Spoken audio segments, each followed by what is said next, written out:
before you instantly plunk that inexpensive bottle of wine back on the shelf. Educate yourself about why some bottles of wine require you to sell a kidney in order to afford them and others you can buy with the loose change in your pocket. You may be under the impression that some wines are simply older than others or made with a higher quality of ingredients, but the truth is that there are factors that contribute to how expensive a bottle of wine might be. This is whatever, and these are three main factors that contribute to how expensive a bottle of wine might be. First, oak. The most desired wines are aged in oak. The reason that winemakers put their wine in oak barrels is that it lends oaky notes to the wine while exposing it to oxygen at the same time. When wine is exposed to oxygen, the tannins lose some of its intensity and the overall taste of the wine is made that much smoother. When oxygen penetrates the oak barrels, a bit of the wine actually evaporates at roughly 2% a year, which is known as the angel's share.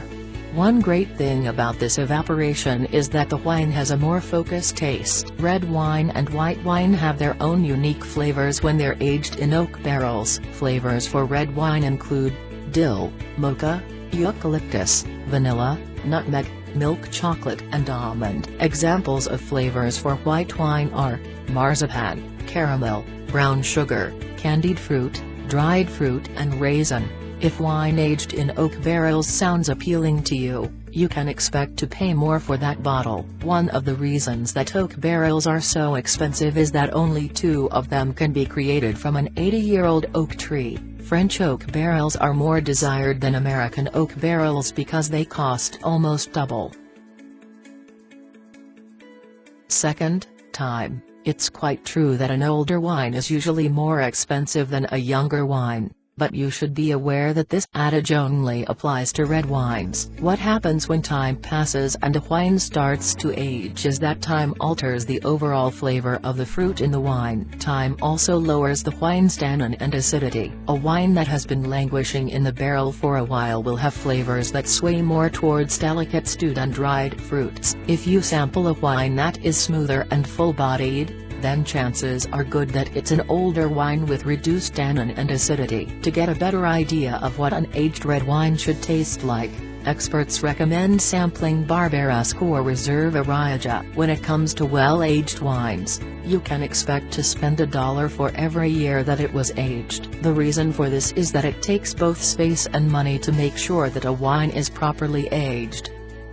Third, terroir. Besides the right amount of time and the best wine womb, a truly delicious wine is made right in the vineyard. One of the reasons that wineries try to make sure that there are as few grapes as possible on the vine is so that those grapes will be more flavorful, which means that the wines will be more intense. Think about it. Would a business owner rather have 4 or 5 of the absolute best workers or 8 or 10 average workers? This is a case where less is most definitely more. Wineries also have to focus on where their grapes are grown. It has been said that the best vineyards tend to be the ones where the vines have a hard time successfully growing grapes. One example of this is quality grapes usually grow on a hill where the soil doesn't have very many nutrients, as opposed to grapes that grow in more nutrient-rich soil on flat terrain that sits close to a body of water. Something else that can influence the price of wine is what is grown in the vineyard.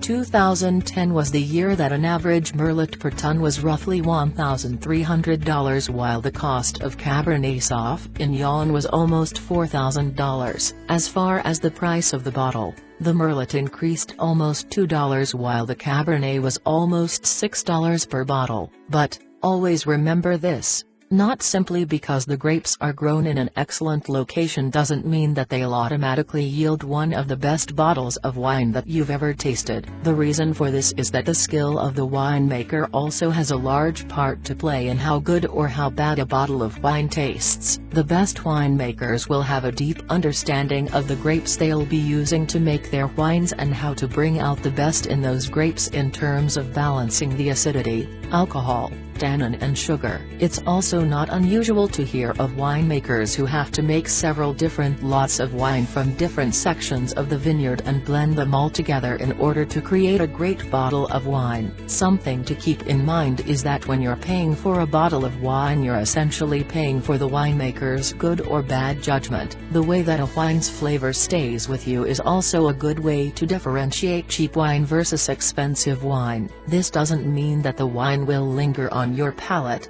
simply that you'll have a strong memory of how the wine tastes. Average wines won't necessarily taste bad, they simply might have an average taste. If you should ever have the chance to taste a fine wine, take it. Even if you don't consider yourself to be a true fan of wine, you may be surprised as to just how much you enjoy not only the taste, but the overall experience of tasting the wine. The next time you're looking for a quality bottle of wine, don't instantly grab the most expensive or the oldest bottle. Take a look at the label to see where it was grown, how it was grown, and if the winemaker is one that is known for creating quality wines.